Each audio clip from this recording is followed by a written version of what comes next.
ओम नमो नारायणाय। स्वागत है आपका कृष्णति चैनल पर।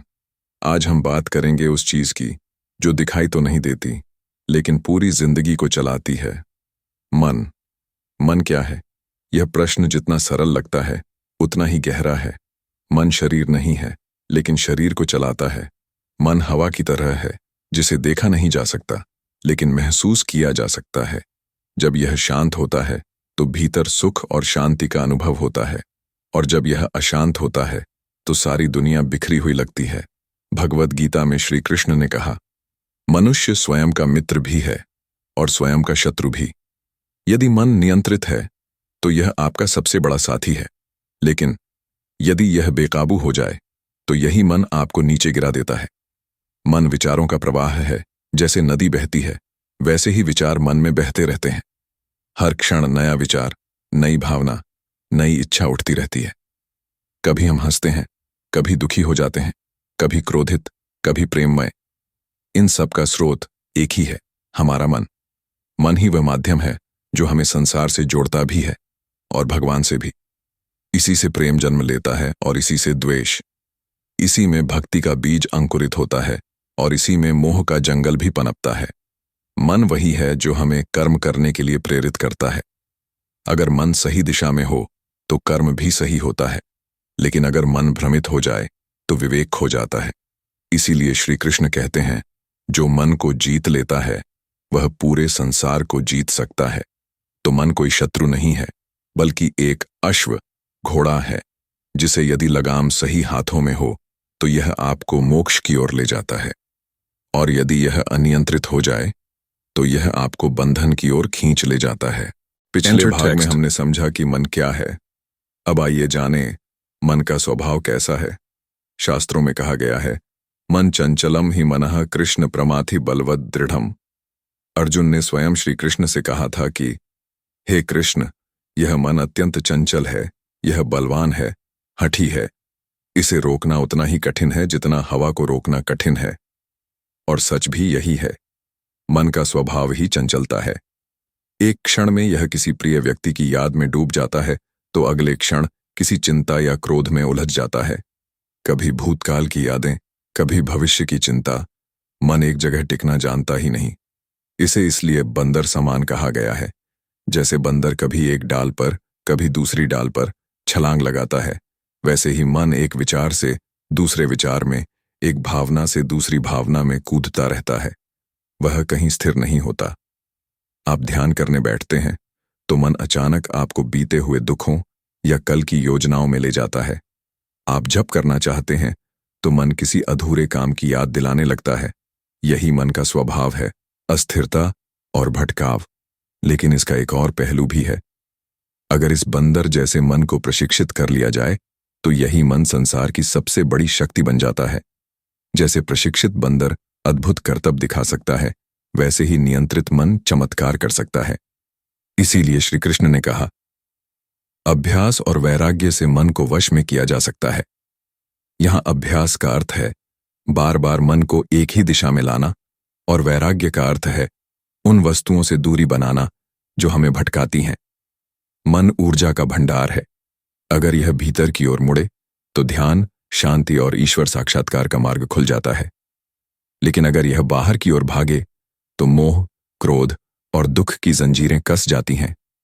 तो याद रखें, मन बुरा नहीं है, बस यह अनुशासन चाहता है। यह एक घोड़ा है। अगर लगाम आपके हाथ में है तो यह आपको भगवान की ओर ले जाएगा। अगर लगाम ढीली छोड़ दी तो यह संसार के जंगल में भटका देगा।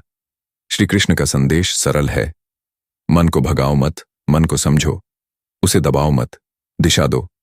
जब मन दिशा पाता है तो वह सबसे बड़ा सहयोगी बन जाता है, और जब दिशा खो देता है तो वही सबसे बड़ा शत्रु बन जाता है। अब तक हमने जाना कि मन क्या है और उसका स्वभाव कैसा है। अब समझते हैं क्यों आवश्यक है मन का नियंत्रण। भगवद गीता में श्री कृष्ण कहते हैं, जिसने अपने मन को जीत लिया उसने अपने सबसे बड़े शत्रु को पराजित कर दिया, और जिसने मन को नहीं जीता वह स्वयं का ही शत्रु बन जाता है। मन वही शक्ति है जो इंसान को ऊंचाइयों तक पहुंचा सकती है, और वही मन उसे गहराई में गिरा भी सकता है।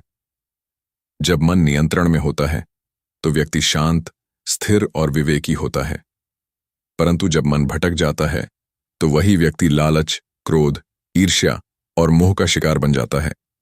जैसे एक नदी अगर बांध में बंधी हो तो बिजली बनती है, और अगर वही नदी अनियंत्रित बहे तो बाढ़ लाती है। उसी प्रकार मन भी नियंत्रित हो तो शक्ति बनता है, और अनियंत्रित हो तो विनाश।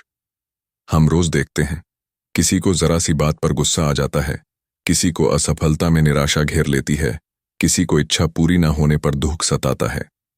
असल में ये सारी समस्याएं बाहरी नहीं, भीतर के मन की हैं। जो व्यक्ति अपने मन को संभालना सीख लेता है वह परिस्थितियों से नहीं हिलता। वह भीतर से शांत रहता है, चाहे बाहर कितना भी तूफान क्यों ना हो। वह दूसरों के व्यवहार से नहीं, अपने विचारों से प्रभावित होता है। इसीलिए श्री कृष्ण ने अर्जुन से कहा था, हे पार्थ, युद्ध से मत भागो, अपने मन को संभालो, क्योंकि यही तुम्हारा असली रणक्षेत्र है। मन का नियंत्रण केवल ध्यान या योग से नहीं होता, बल्कि सजगता से होता है। हर पल यह देखना कि मेरा मन कहाँ जा रहा है, किस भावना में फंस रहा है, और उसे प्रेम पूर्वक सही दिशा देना। मन को नियंत्रित करना कोई दमन नहीं है, यह तो एक अभ्यास है। जितना आप इसे साधते हैं, यह उतना ही आपका मित्र बनता जाता है। इसलिए कहा गया है, जो अपने मन को जीत लेता है वही सच्चा विजेता है। अब तक हमने समझा कि मन क्या है, उसका स्वभाव कैसा है और उसे नियंत्रित करना क्यों आवश्यक है। अब आइए जानें श्री कृष्ण के बताए हुए उपाय जिनसे मन को जीता जा सकता है। अर्जुन ने जब श्री कृष्ण से कहा कि हे माधव, मन चंचल है, इसे रोकना कठिन है, तब श्री कृष्ण मुस्कुराए और बोले, अभ्यासेन तु कौन्तेय वैराग्येण च गृह्यते। हे अर्जुन, यह मन अभ्यास और वैराग्य से वश में किया जा सकता है। यही मन नियंत्रण की कुंजी है। अभ्यास, प्रैक्टिस, और वैराग्य, डिटैचमेंट। परंतु गीता में श्री कृष्ण ने इससे भी आगे जाकर मन को स्थिर करने के 5 गहरे उपाय बताए हैं। 1. अभ्यास, नियमित साधना और अनुशासन। श्री कृष्ण कहते हैं, योगी वह है जो निरंतर प्रयास करता है। अभ्यास का अर्थ है हर दिन मन को बार बार एक ही दिशा में लगाना। जैसे बच्चा चलना सीखते समय बार बार गिरता है, वैसे ही मन भी शुरुआत में भटकेगा, परंतु निरंतर अभ्यास से वह स्थिर हो जाता है। ध्यान, जप, प्राणायाम या प्रार्थना, जो भी विधि आपके हृदय को शांत करे, उसे नियमित रूप से करें। सुबह का समय सबसे उत्तम है। प्रतिदिन केवल 10 मिनट का ध्यान भी मन को गहरे स्तर पर नियंत्रित करने की शक्ति देता है। अभ्यास का अर्थ यह भी है हर स्थिति में खुद को सजग रखना। कब मन क्रोध में जा रहा है, कब अहंकार में, इसका निरीक्षण करते रहना ही ध्यान का अभ्यास है। 2. वैराग्य, विषयों से आसक्ति। वैराग्य का अर्थ भागना नहीं, बल्कि जुड़कर भी न बंधना है। जैसे कमल का फूल पानी में रहकर भी गीला नहीं होता, वैसे ही वैरागी व्यक्ति संसार में रहकर भी उससे आसक्त नहीं होता। श्री कृष्ण कहते हैं, जो इंद्रियों के विषयों से विरक्त है वही सच्चा योगी है। वैराग्य का अभ्यास मन को हल्का करता है। जितनी कम आसक्तियां होंगी, उतनी ही मन की स्वतंत्रता बढ़ेगी। वैराग्य का अर्थ यह भी है, जो चला गया उसे जाने दो, जो नहीं मिला उसके लिए शोक मत करो। यही गीता का सार है। कर्म करो, फल की चिंता मत करो। 3. ज्ञान और विवेक, सद्गुरु की संगति। ज्ञान ही वह दीपक है जो मन के अंधकार को मिटाता है। जब मन भ्रमित होता है तो विवेक उसे मार्ग दिखाता है। भगवान श्री कृष्ण ने कहा, ज्ञानाग्नि सर्वकर्माणि भस्मसात् कुरुते, अर्थात ज्ञान की अग्नि सब भ्रमों को भस्म कर देती है। ज्ञान प्राप्त होता है सत्संग, गुरु उपदेश और ग्रंथों के अध्ययन से।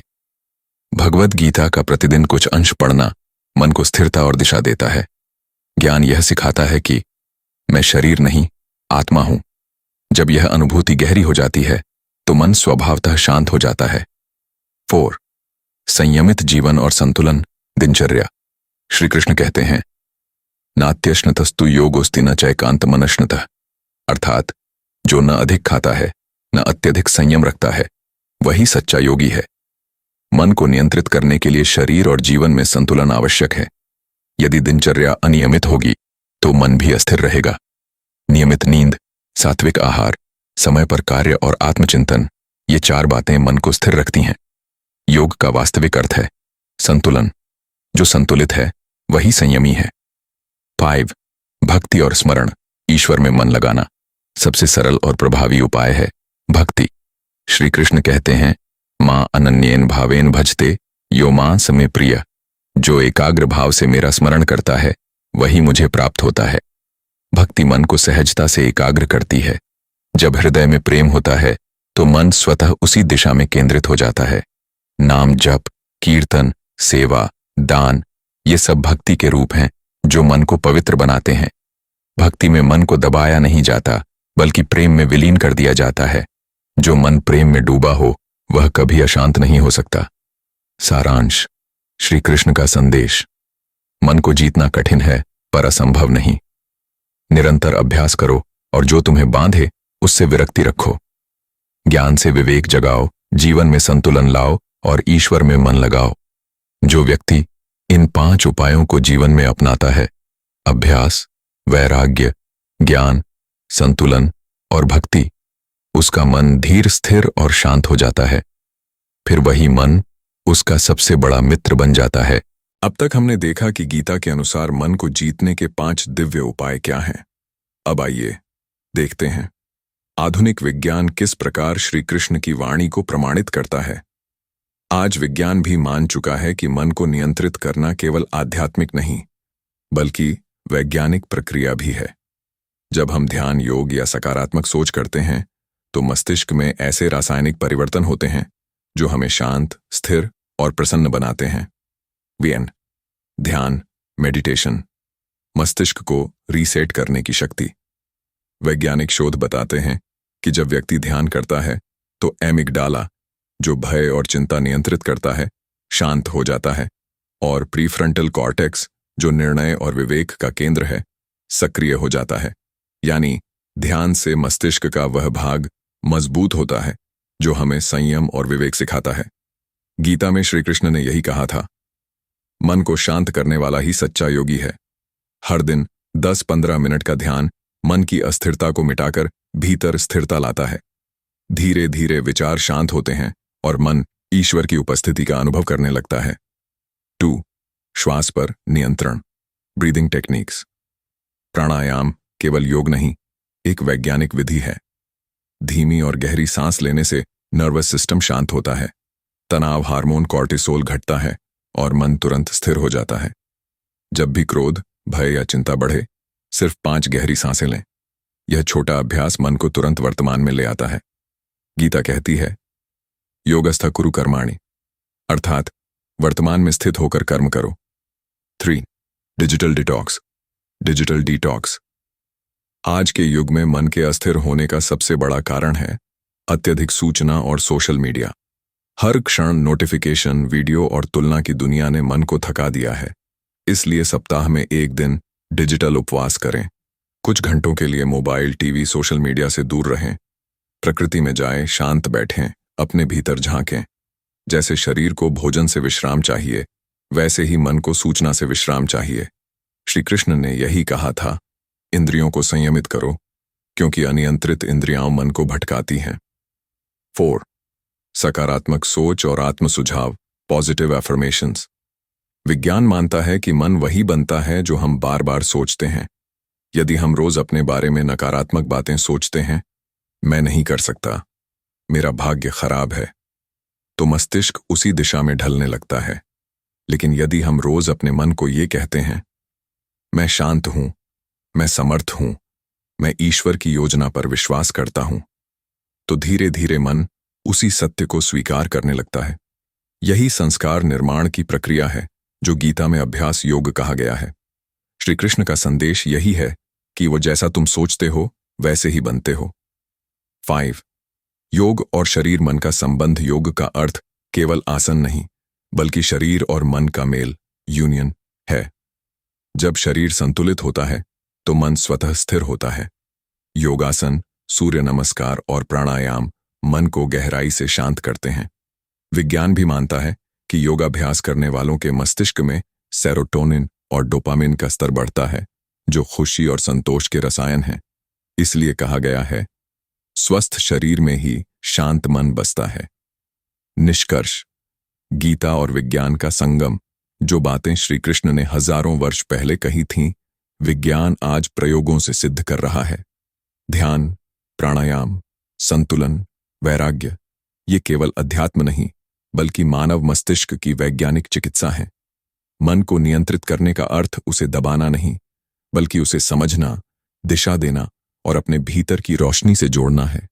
जो मन भीतर की ओर मुड़ता है, वह ईश्वर का अनुभव करता है, और जो बाहर भागता है, वह भ्रम का अनुभव करता है।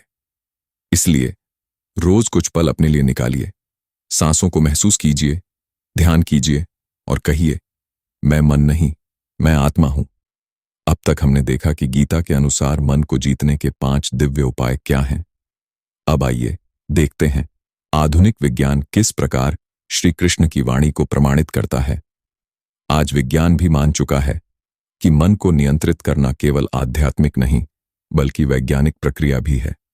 जब हम ध्यान, योग या सकारात्मक सोच करते हैं, तो मस्तिष्क में ऐसे रासायनिक परिवर्तन होते हैं जो हमें शांत, स्थिर और प्रसन्न बनाते हैं। 1. ध्यान, मेडिटेशन, मस्तिष्क को रीसेट करने की शक्ति। वैज्ञानिक शोध बताते हैं कि जब व्यक्ति ध्यान करता है, तो एमिग